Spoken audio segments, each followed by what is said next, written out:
Amém, glória a Deus. Então nós estamos nessa tarde, dia 14 de janeiro, às 4 e pouco da tarde. Nós vamos gravar o último vídeo. Amém, tá fresquinho, acabou de chover. E nós vamos gravar esse vídeo para a glória de Deus. Nós estamos falando das visões de Daniel. Amém, são 12 capítulos somente. Nós estamos lendo as visões de Daniel. Amo demais essa história, porque cresce demais a nossa fé. Amém, cresce. E para mim é um motivo de alegria estar lendo. Jesus está me dando essa nova oportunidade para estar lendo essa história, deixando aqui na minha página virtual esse momento tão maravilhoso, né, da parte de Deus. Tá meditando. O livro de Daniel fica depois de Ezequiel, tá? Pra quem não sabe, você que me acompanha. Então é muito maravilhoso nós estarmos nesse século 21, nesse início de janeiro de 2016. Deus está dando essa oportunidade para nós estarmos estudando a sua palavra, né? Vendo as visões do Filho de Deus, chamado Daniel, que é, como que eu falei, uma visão atualíssima. Amém? Nós já falamos da primeira visão, a visão dos 4 animais simbólicos. Está no meu vídeo anterior. E agora a gente vai para a segunda visão de Daniel, no capítulo 8, que fala da visão de um carneiro e de um bode. A gente vai começar lendo, agradecendo a Deus. Senhor, nós vamos fazer uma oração. Feche os seus olhos junto comigo. Vamos pensar em Deus. Agradecer a Deus por essa tarde maravilhosa. E pedir de Deus que Ele tenha misericórdia de nós, piedade de nós. Ele está sabendo que nós estamos estudando o livro de Daniel. E que Ele venha abrir nosso entendimento. Que Ele venha ter misericórdia de nós, nos lavar com o sangue dEle, perdoar nossos pecados, nossas ofensas. Que venha nos ajudar a interpretar, entender e guardar a palavra de Daniel no nosso coração. Nós agradecemos por essa oportunidade que Ele está nos dando de aprender as coisas de Deus. E pedimos, agradecemos a Deus. Amém. Entregamos na mão de Deus todas as nossas preocupações, todas as nossas ansiedades, todas as nossas causas, confiando que Ele é poderoso para resolver nossos problemas e nos guardar de todo mal. Agradeça a Deus por Deus estar dando essa oportunidade, nós juntos, através dessa rede, aleluia, estarmos tendo essa oportunidade de Deus de estarmos estudando, examinando a sua palavra, que é uma coisa rara, amém, raríssima. Nós agradecemos a Deus, estamos gratos, milhões de agradecimentos a esse Deus maravilhoso, em cuja presença nós nos encontramos, amém. Tá bem fresquinho, acabou de chover, Deus mandou uma chuva. Estava muito quente de manhã, mas graças a Deus está bem gostoso agora de tarde, nesse finalzinho de tarde. E nós agradecemos a Deus. Amém. A visão de um carneiro e de um bode. No ano 3º do reinado do rei Belsazar, apareceu uma visão, já que foi no ano 3º, e aqui no primeiro ano, na primeira visão, no ano 3º do reinado do rei Belsazar, apareceu-me uma visão a mim. Apareceu-me uma visão a mim, Daniel, depois daquela que me apareceu no princípio. Ele está falando da visão dos 4 animais simbólicos que eu já li, está no meu vídeo anterior, no capítulo 7. E vi na visão acontecendo quando vi que eu estava na cidade de Suzã, na província de Elão. Vi, pois, na visão que eu estava junto ao rio Ulai.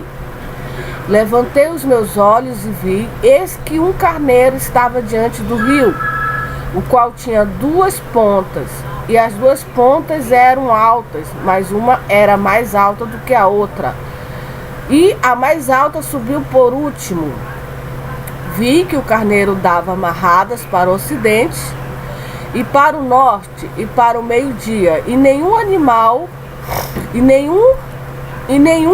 animais podiam estar diante dele, nem havia quem pudesse livrar-se da sua mão. E ele fazia conforme a sua vontade e se engrandecia. Estando eu considerando, eis que um bode vinha do ocidente sobre toda a terra, mas sem tocar no chão, e aquele bode tinha uma ponta notável entre os olhos.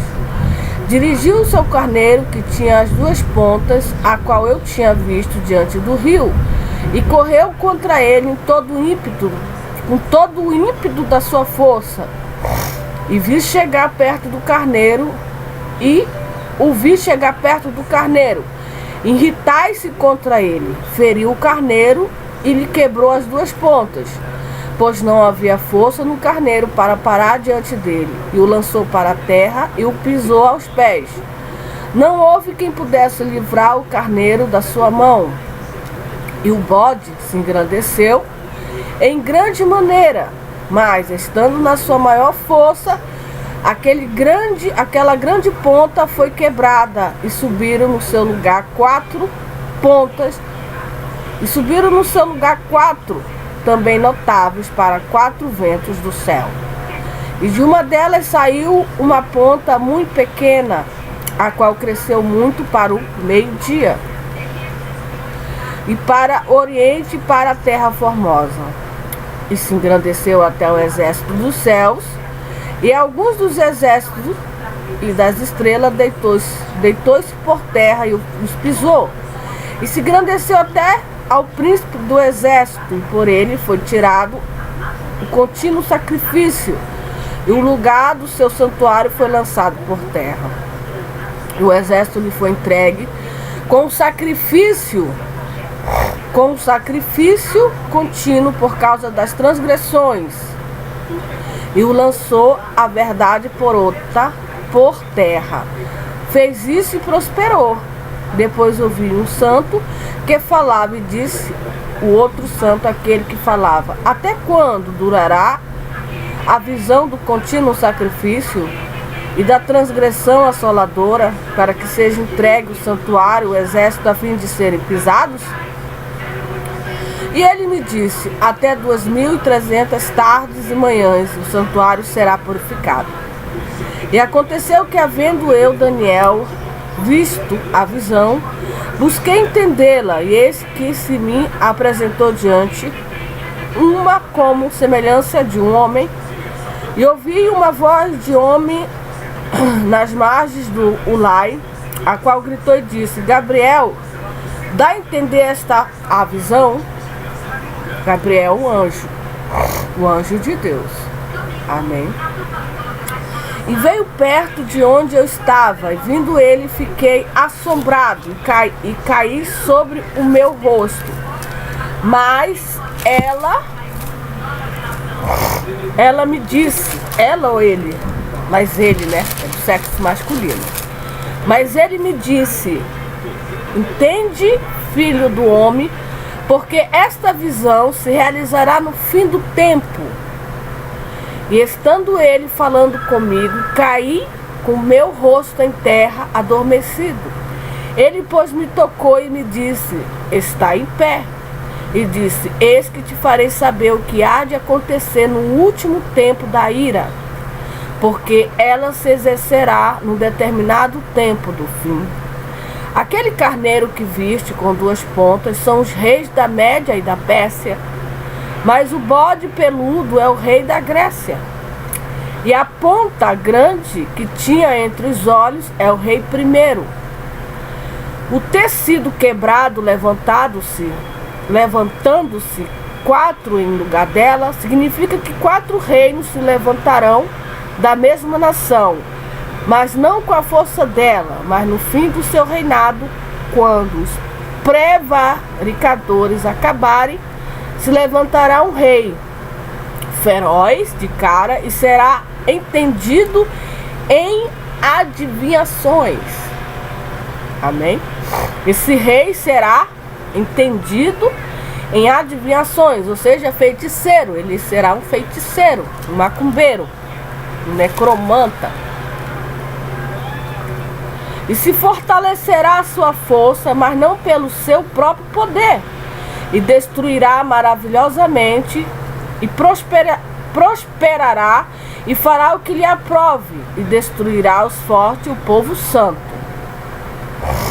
Pelo seu entendimento também fará prosperar o engano na sua mão, e no seu coração se engrandecerá, e por causa da tranquilidade destruirá muitos. Se levantará contra o príncipe dos príncipes, mas sem mão será quebrado. E a visão da tarde, da manhã que foi dita, é verdadeira. Tu, porém, cerra a visão, porque só daqui a muitos dias se cumprirá. E eu, Daniel, enfraqueci, estive enfermo. Ele esteve o quê, irmã Socorro?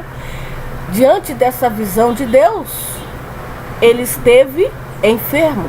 Ele enfraqueceu.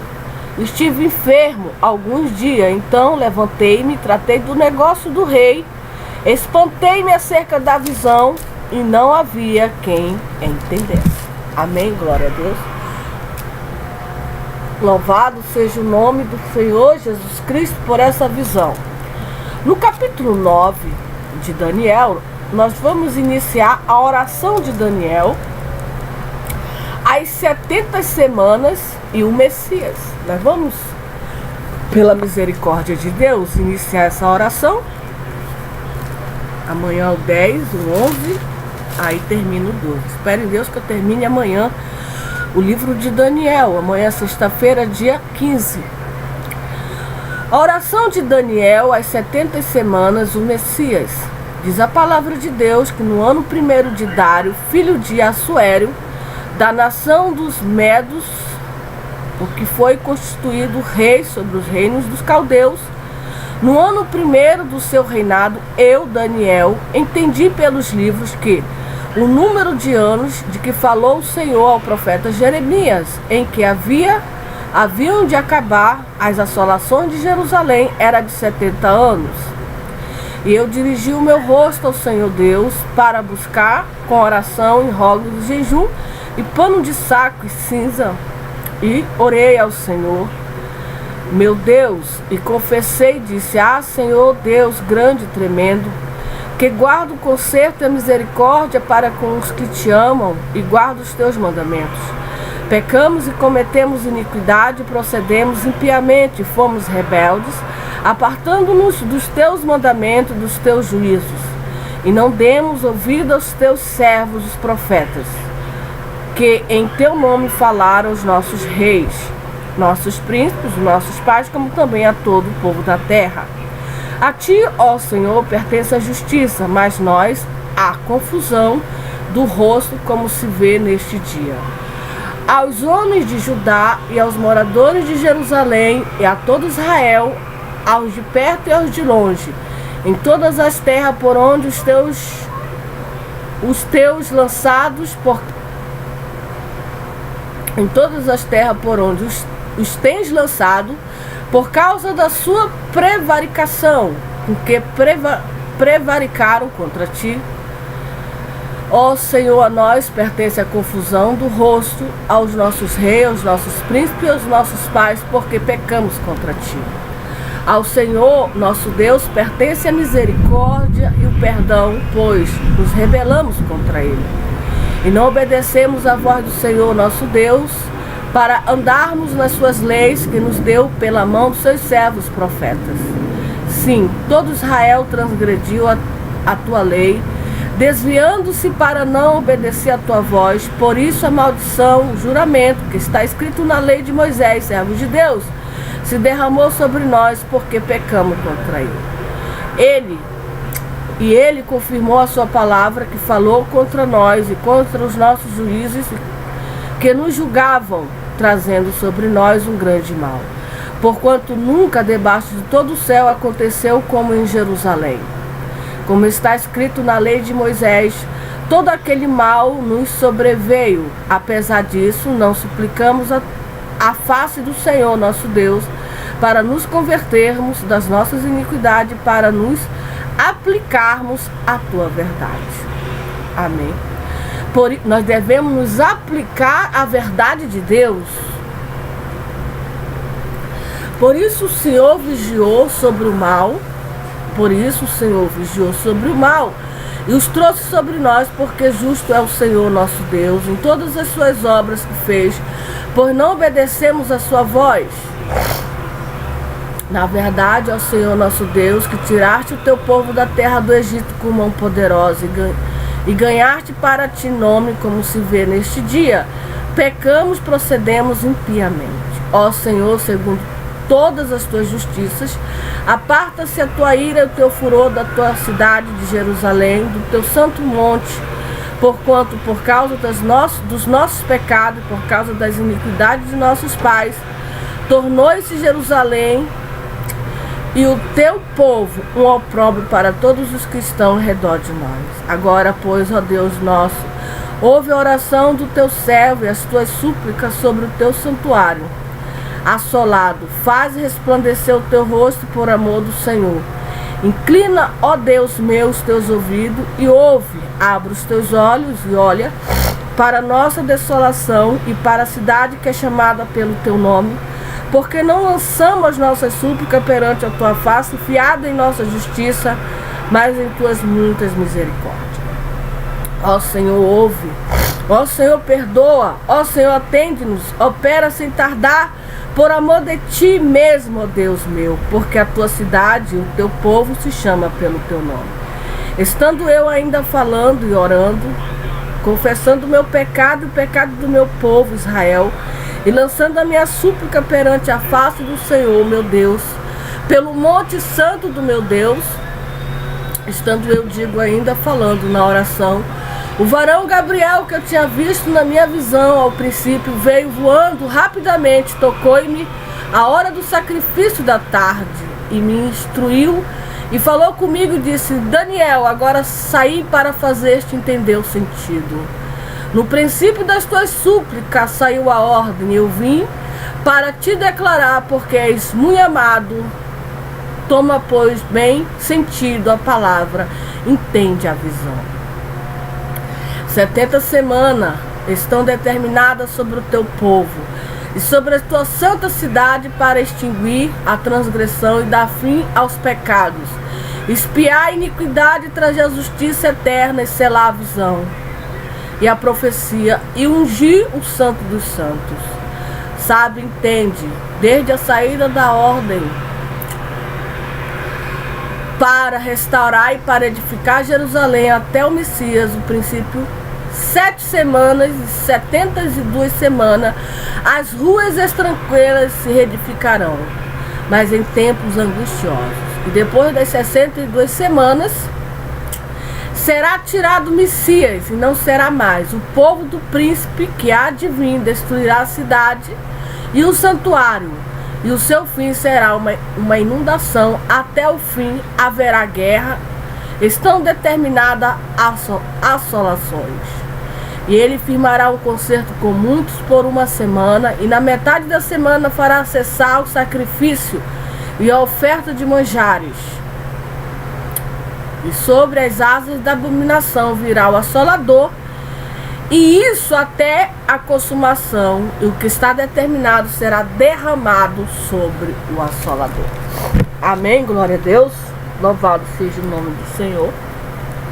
Aqui, nessa visão, está bem claro que é, já falando de Jesus Cristo, o Messias, né, da grande tribulação, está bem claro, né.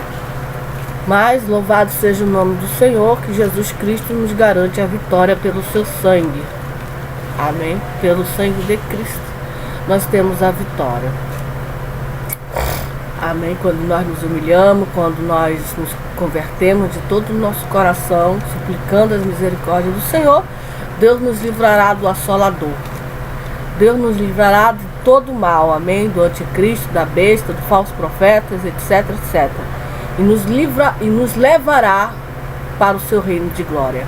A esse Deus nós rendemos toda a honra, toda a glória e todo o louvor, hoje para toda a eternidade. Amém.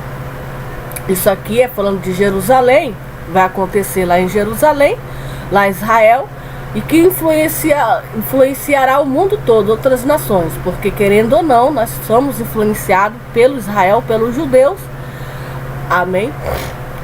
E nós estamos de olho em Israel, nós estamos de olhos lá em Jerusalém, amém? E nós só descobrimos as coisas lendo os profetas, lendo o que Jesus falou, que Jesus escreveu, os profetas. E aí a gente descobre o que está acontecendo no mundo, o que vai acontecer, e só nos resta a nos convertermos e nos humilharmos e temermos esse Deus. Porque passará os céus e a terra, mas a sua palavra não passará. Amém? Glória a Deus.